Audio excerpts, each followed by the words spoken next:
Good morning, student. I am again with you. My new topic, Wood's Dispatch 1854. British East India Company Revised Charter Act. And charter means law.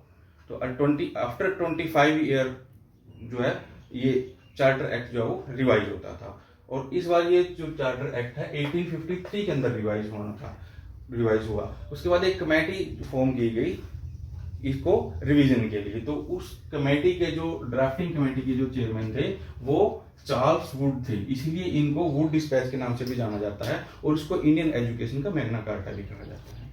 अब हम बात करते हैं इसकी recommendation के ऊपर। इसमें सबसे पहले उन्होंने कहा है इस्टेब्लिशमेंट ऑफ यूनिवर्सिटी।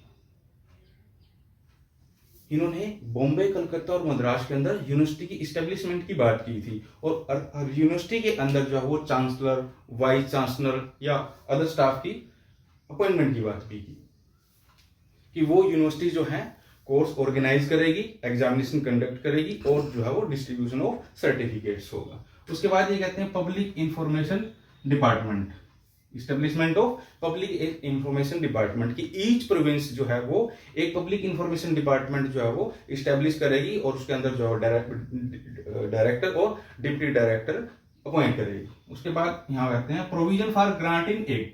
इन्होंने ग्रांट इन एड में कहा कि जो ओरिएंटल इंस्टीट्यूट भी चल रहे थे इंडिया के अंदर, जैसे मैकॉले ने कहा कि हमने सिर्फ इंग्लिश के ऊपर एक्सपेंड करना है, इंग्लिश बुक्स को डेवलप करना है, इंग्लिश एजुकेशन को प्रमोट करना है, लेकिन यहाँ पे क्या कहते हैं, इस वुड डिस्पैच के अंदर कहा गया है कि जो ओरिएंटल इंस्टीट्यूशन चल रहे हैं इंडिया के अंदर, चाहे वो प्राइवेट इंस्टीट्यूट भी क्यों नहीं है, उनको ग्रांट देनी है। बट ग्रांट देते समय ये कहते हैं कि कोई भी कास्ट, क्रीड, कलर के भी पे कोई डिस्क्रिमिनेशन नहीं होना चाहिए, कोई रिलीजियस इंस्टीट्यूट नहीं होना चाहिए, सभी को ग्रांट देने की बात इन्होंने यहाँ पे की है। उसके बाद ये मीडियम ऑफ इंस्ट्रक्शन, जैसे मैकॉले ने तो टोटली बोला कि English would be the medium of instruction, but Charles Wood कहता है कि इंग्लिश हमने उन लोगों को पढ़ानी है जो उसको अंडरस्टैंड कर सकें।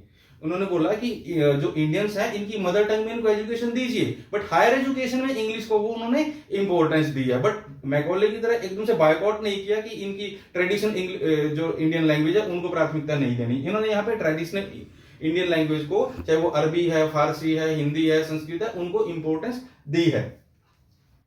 करिकुलम में वही बात आ गई कि इन्होंने, जैसे मैकॉले तो सिर्फ वेस्टर्न कल्चर की बात करता था, उन्होंने तो टोटली क्रिटिसाइज किया कि इंडियन जो है वो wrong history, wrong astronomy, wrong geography पढ़ रहे हैं, बट इन्होंने ऐसा नहीं किया। इन्होंने बोला कि इंडियन जो लैंग्वेज है, ट्रेडिशनल इंडियन लैंग्वेज है, उनकी भी एजुकेशन इंडियन लोगों को दी जाए, और जो बुक्स हैं, जो स्टडी मटेरियल है, उसको रिवाइज किया जाए, इंडियन लैंग्वेजेस के अंदर जो है वो स्टडी मटेरियल डेवलप किया जाए। जो फेमस बुक्स हैं ब्रिटिशर्स की, फेमस बुक्स हैं जो वेस्टर्न नॉलेज की, उनको जो वो ट्रांसलेट किया जाए ट्रेडिशनल इंडियन लैंग्वेजेस के अंदर। एम ऑफ एजुकेशन में ये कहते हैं कि हम इंडिया के अंदर जो वो ब्रिटिश लोगों का, इंग्लिश लोगों का रूल है, तो इनकी प्राइम ड्यूटी बनती है कि वो इंग्लिश लोगों को एजुकेट करें, उनको शिक्षा दें। तो इन्होंने एम्स में इस टाइप से प्रोविजन डाला कि हमारा एम ऑफ एजुकेशन क्या होना चाहिए कि जो इंडियन है वो इस तरीके से उनकी डेवलपमेंट होगी, उनकी intellectual development, moral development, every development की उन्होंने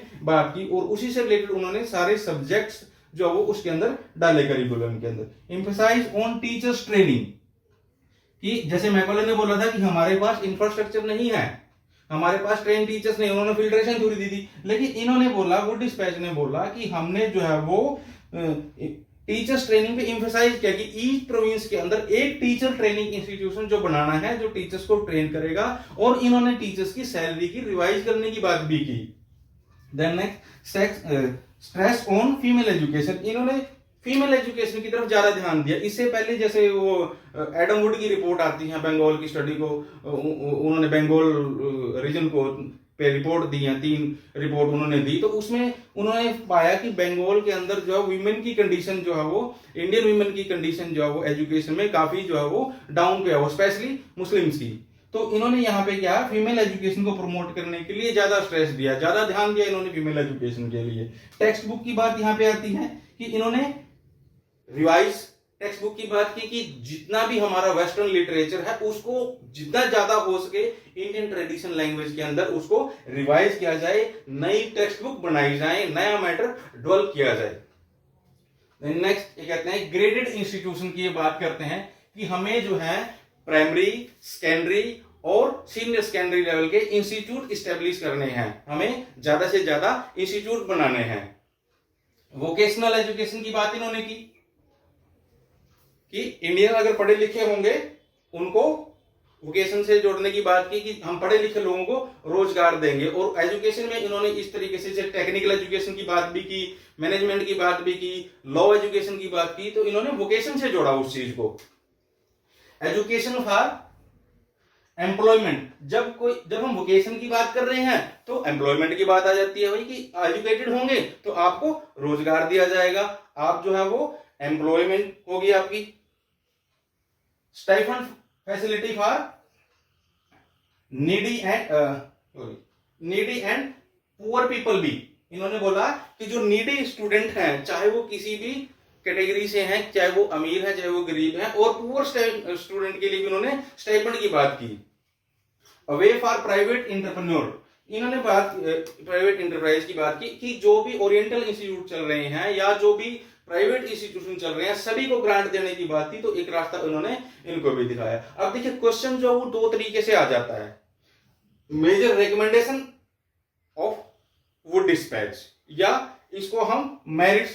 तो जो रिकमेंडेशन है, कई बच्चे यहां पे कंफ्यूज हो जाते हैं, देखिए जो ये रिकमेंडेशन है यही सारी इसकी मेरिट है, जो रिकमेंडेशन है वही सारी मेरिट है। रिकमेंडेशन में और मेरिट में डिफरेंस थोड़ा सा आता है, बट यहाँ पे कोई भी इसको हम क्रिटिसाइज कर ही नहीं पा रहे। जैसे मैकॉले की तो जो रिकमेंडेशन थी उनको हमने सबको क्रिटिसाइज किया, बट यहाँ पे ये सारे इसके फीचर भी हैं। और अगर आपको ये वीडियो अच्छी लगी है तो इसको लाइक कीजिए, इस पे कमेंट